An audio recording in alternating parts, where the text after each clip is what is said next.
Everyone, DVS ম্যাডামের ক্লাসে তোমাদের সকলকে স্বাগতম। আমি ডিভিএস ম্যাডাম। সবার আগে চ্যানেলটা সাবস্ক্রাইবের পর প্রত্যেকের নোটিফিকেশন অন রাখবে, যাতে যখন যখন ভিডিও আপলোড হোক তোমাদের কাছে পৌঁছে যায়। আলোচনার বিষয় আজকে ষষ্ঠ শ্রেণীর জিওগ্রাফি। আমরা জিওগ্রাফির প্রশ্ন পত্রটা সলভ করছি, অর্থাৎ কোশ্চেন ব্যাংক থেকে, প্রশ্ন বিচিত্রা থেকে, রায়ো মার্টিনের আমরা প্রশ্নপত্রগুলো করছিলাম। তো হিস্ট্রিটা আমাদের কমপ্লিট হয়ে গেছে, জিওগ্রাফিটা আমরা করছি।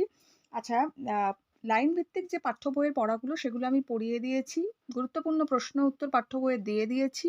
পাঠ্য বইয়ের হাতে কলমে প্রশ্ন উত্তর সব করানো আছে। প্লেলিস্ট ভিজিট করো, পেয়ে যাবে। ওকে, যারা আমার রেগুলার সাবস্ক্রাইবার জানো, যারা নিউ তাদের জানালাম। শুরু করা যাক। ভিডিওটা লাইক শেয়ার করো, যাতে নিজেদের ক্লাসের ভিডিওটা বেশি পাও। দেখো এখানে আমাদের কি বলেছে, আমরা 7 নম্বর পেপারটা সলভ করছি। বলছে সঠিক উত্তর নির্বাচন করো। দিয়েছে সূর্যরশ্মির কত কোটি ভাগের এক ভাগ মাত্র পৃথিবীতে এসে পৌঁছয়। কত কোটি ভাগের এক ভাগ পৌঁছয় বলেছে। ভালো করে প্রশ্নটা ফলো করতে হবে। দিয়েছে 300 কোটি ভাগ, 200 কোটি ভাগ নাকি 100 কোটি ভাগ। আমরা জানি 200 কোটি ভাগের, তো আমরা লিখবো হচ্ছে 200 কোটি ভাগের। নেক্সট পরের প্রশ্ন বলেছে পৃথিবীর সর্বনিম্ন স্থান মারিয়ান খাত কোন সাগরে অবস্থিত। মারিয়ান খাত কোন সাগরে অবস্থিত? ভারত মহাসাগর, প্রশান্ত মহাসাগর, আটলান্টিক মহাসাগরে। না, এটা প্রশান্ত মহাসাগর হবে। ঠিক আছে, নেক্সট পরের প্রশ্নে চলে যাব। পরের প্রশ্ন বলেছে পৃথিবীর অক্ষ কক্ষতলের সঙ্গে কত ডিগ্রি কোণে, এটা হেলে হবে, কত ডিগ্রি কোণে হেলে থাকে। আচ্ছা, অপশন আমাকে দিয়েছে 22.5 ডিগ্রি নাকি 66.5 ডিগ্রি না 88.5 ডিগ্রি। তো এটা আমরা 66.5 ডিগ্রি করব। ঠিক আছে, নেক্সট পরের প্রশ্ন, এক কথায় উত্তর দাও। সবার প্রথমে আমাদের দিয়েছে ভারতের বৃহত্তম রাজ্যটির নাম কি? কি কমেন্টস করো দেখি, ভারতের বৃহত্তম রাজ্য কি? অনেকবার বলেছি আমি। আনসার হবে রাজস্থান। নেক্সট পরের প্রশ্ন বলছে ভারতের দীর্ঘতম হিমবাহের নাম কি? দীর্ঘতম হিমবাহটা কি? না সিয়াচেন হিমবাহ। উত্তর লিখব সিয়াচেন। ঠিক আছে, নেক্সট পরের প্রশ্নে যাব। পরের প্রশ্ন বলেছে, তাহলে আগেরটা হয়েছিল রাজস্থান উত্তর, পরেরটা সিয়াচেন।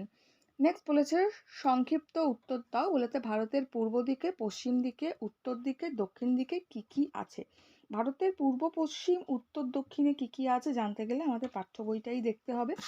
তো পাঠ্য বইটা আমরা দেখব। এদিকে পাবো আমরা, আমার দেশ ভারত এখানেই আছে। দেখো এখানটা দেখো, ভারতের রাজনৈতিক মানচিত্রটা দেখো। ভারতের উত্তর পশ্চিমে আছে পাকিস্তান, আফগানিস্তান, উত্তরে আছে চীন, নেপাল, ভুটান। ভারতের পূর্বে দেখা যাবে মায়ানমার, বাংলাদেশ ও বঙ্গোপসাগর। পশ্চিমে রয়েছে আরব সাগর, দক্ষিণে রয়েছে কি ভারত মহাসাগর, শ্রীলঙ্কা। তাহলে পূর্ব, পশ্চিম, উত্তর, দক্ষিণ সবটাই এর মধ্যে পেয়ে গেলাম। এই যে পেজটা আছে না, very very very important page. এই পেজ থেকে প্রচুর প্রচুর প্রচুর প্রশ্ন আসে পরীক্ষায়। ঠিক আছে, প্রতিটা ধাপে প্রশ্ন আছে এখানে। ভারতের রাজধানী কি আছে, তারপরে সংবিধান স্বীকৃত ভাষা কি আছে, ভারতের বৃহত্তম শহর কি আছে, ভারতের বৃহত্তম রাজ্য, ক্ষুদ্রতম রাজ্য, জনবহুল রাজ্য, সবচেয়ে সংখ্যা জনবিরল রাজ্য, সব কিছু এই চ্যাপ্টারটা পাবে। তো page number 67 is very very very important, ভালো করে পড়বে। 67 নম্বর পেজে উত্তরটা রয়েছে।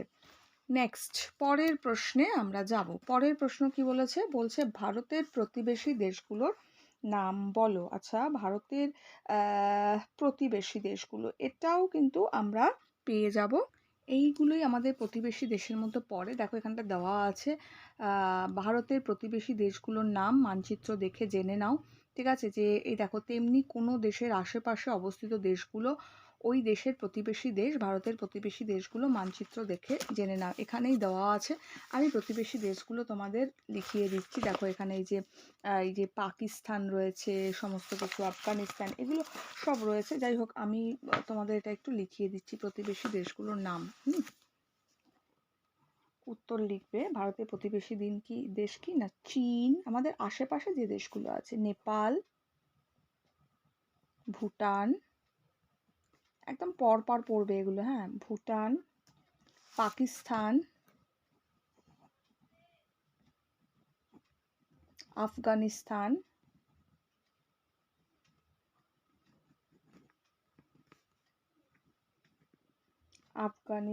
সরি, দন্তে শয়,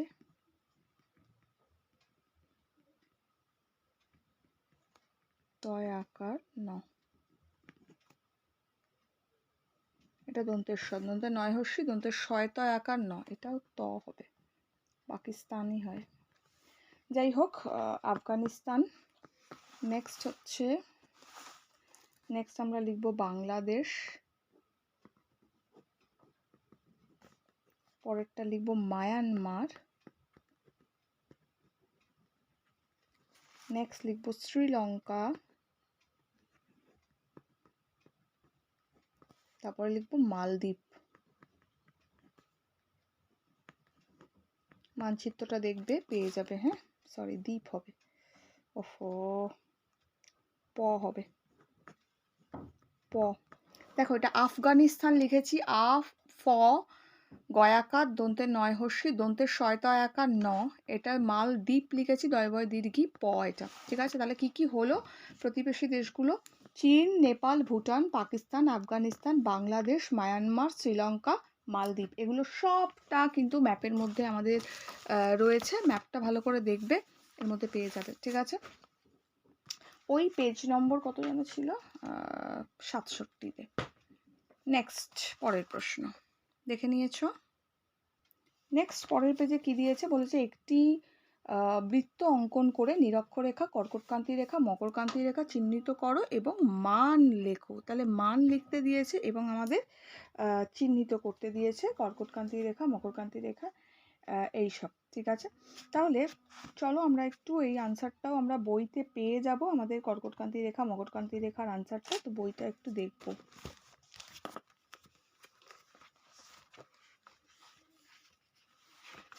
কর্কটকান্তি রেখা এদিকেই পাবো আমরা,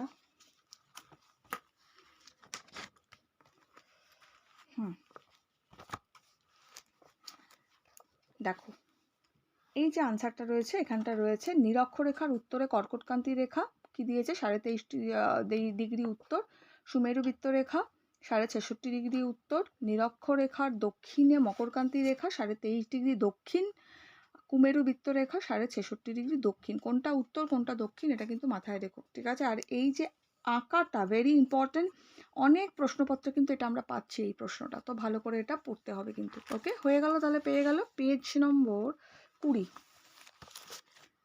নেক্সট পরেরটা আমাদের বলেছে অক্ষরেখা ও দাগিমা রেখার 3টে পার্থক্য।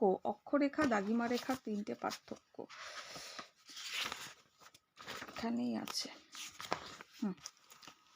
দেখো অক্ষরেখা, দাগিমা রেখা 3টে পার্থক্য, এটা আমরা অনেকবার পাচ্ছি, এটা ভালো করে দেখে নেবে। এটা আমি লিখে দিয়েছিলাম আগে যখন পড়িয়েছিলাম তখনই। পৃথিবীর পূর্ব থেকে পশ্চিমে এই পয়েন্টে আছে, আর পৃথিবীর এটা উত্তর থেকে দক্ষিণ, এটা দক্ষিণ লিখেছি, উত্তর থেকে দক্ষিণ, এখানটা লিখেছি সমান্তরাল নয়, হলো। তাহলে ক্লিয়ার, এইটা আমরা আগের পাতাতেই পাচ্ছি, অর্থাৎ 23 নম্বর পাতায় এই উত্তরটা পাচ্ছি, অক্ষরেখা দাগিমা রেখার পার্থক্য। নেক্সট পরেরটা আমাদের দিয়েছে নিচের যে কোনো একটি প্রশ্নের উত্তর দাও। এই যে প্রশ্নটা আমরা পাচ্ছি এটা কিন্তু 5 নম্বরের প্রশ্ন, আগের প্রশ্নগুলো ছিল 3 নম্বরে, এটা 5 নম্বরের। বলছে সিন্ধু নদের গতিপথ বর্ণনা করো। প্রশ্নটা এখানেই শেষ না, কি দিয়েছে দেখো, বলছে সিন্ধু নদের উৎপত্তি দেখাতে হবে, ভারতের কোন রাজ্যের ওপর দিয়ে প্রবাহিত হয়েছে সেটা বলতে হবে, ভারতের কোন প্রতিবেশী দেশ এই নদে প্রবেশ করেছে, কোন প্রতিবেশী দেশে এই নদ প্রবেশ করেছে সেটা দিতে হবে, কোন সাগরে মিলিত হয়েছে সেটা দিতে হবে, সিন্ধু নদের প্রধান দুটি উপনদীর নাম দিতে হবে। মানে এই যে আমি সিন্ধু নদের বর্ণনা গতিপথ দেবো, এর মধ্যে এই পয়েন্টসগুলো যেন আমার মাস্ট থাকে, দিতে হবে, ঠিক আছে। তাহলে এই যে উত্তরটা, তাহলে উত্তরটা আমরা একটুখানি আমাদের ভালো করে কিন্তু সিন্ধু নদটা খুব ভালো করে করতে হবে, তাহলে কিন্তু আমরা পাবো। তো যাই হোক, বইয়ে অলরেডি সিন্ধু নদ আমরা একটু পেয়েছিলাম, এদিকটায় আছে, তো মাটি চলে এলো, এখানেই আছে নদ।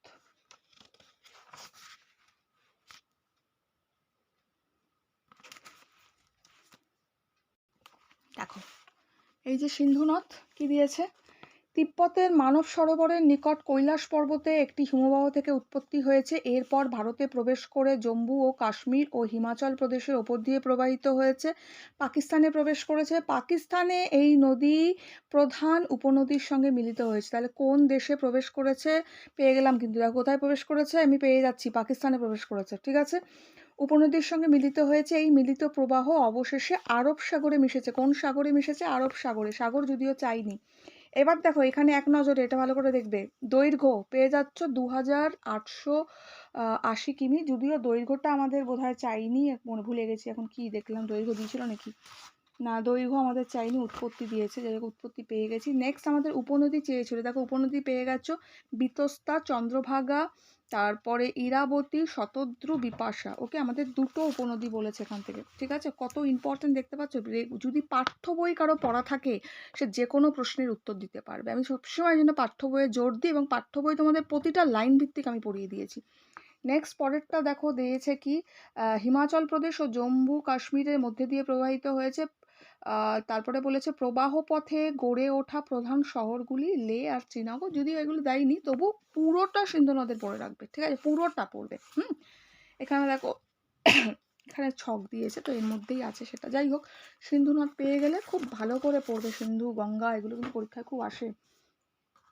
নেক্সট তাহলে এটা আমরা পেয়ে গেলাম, প্রতিবেশী দেশ পেয়ে গেছি, কোন সাগরে মিলিত হয়েছে সেটাও দেখালাম, সিন্ধু নদের প্রধান দুটি উপনদী দেখালাম, আমরা সিন্ধু নদের উৎপত্তি দেখিয়েছি, ভারতের কোন রাজ্যের উপর দিয়ে প্রবাহিত হয়েছে, ভারতের জম্মু কাশ্মীরের ওপর দিয়ে প্রবাহিত হয়েছে। ঠিক আছে, জম্মু কাশ্মীর আর হিমাচল প্রদেশের ওপর দিয়ে এটা প্রবাহিত হয়েছে। ওই প্রতিবেশী দেশ কোনটায় গেছে, না প্রতিবেশী দেশ হচ্ছে পাকিস্তানে গেছে। ঠিক আছে, তো সবগুলো পেয়ে গেলাম। পরের প্রশ্নটা নেক্সট, উপদ্বীপীয় মালভূমির উত্তরে, পশ্চিমে, দক্ষিণে, পূর্বে কোন কোন পাহাড় পর্বত আছে? যে কোনো একটা আমাকে করতে হবে, তো দুটো ভালো করে ফলো করবে, যেটা মনে হবে করতে পারবে সেটাই হাত দেবে, পুরো প্রশ্ন কিন্তু অবশ্যই পড়বে। তাহলে উপদ্বীপীয় মালভূমির আমাকে কি বলেছে, না উত্তরে, পশ্চিমে, দক্ষিণে, পূর্বে কোন কোন পাহাড় পর্বত আছে। আচ্ছা এটাও এখানেই পাবো, উপদ্বীপীয় না, উপদ্বীপীয় এই যে পাশেরটাই উপদ্বীপীয়, উপদ্বীপীয় পুরো এটা ভালো করে পড়বে। ঠিক আছে, পূর্বে, পশ্চিমে, উত্তরে কি কি, আরাবল্লী, উত্তরে আছে আরাবল্লী, বিন্ধ্য, সাতপুরা পাহাড়, কোথায় কি পাহাড় আছে পর্বত আছে রয়েছে, এটা খুব ভালো করে পড়বে, তাহলে হয়ে গেল। এই পেপারটা কমপ্লিট করিয়ে দিলাম। ঠিক আছে, ভালো করে পড়বে, ইম্পর্টেন্ট প্রশ্ন বলে দিচ্ছি বই থেকে, যাতে কারো কোনো অসুবিধা না হয়, খুব ভালো করে ফলো করো। এখনের জন্য এটুকু, বন্ধুদের সঙ্গে লাইক শেয়ার করো বেশির থেকে বেশি, যাতে নিজেদের ক্লাসের ভিডিও বেশি পাও। খুব ভালো থাকো, টাটা।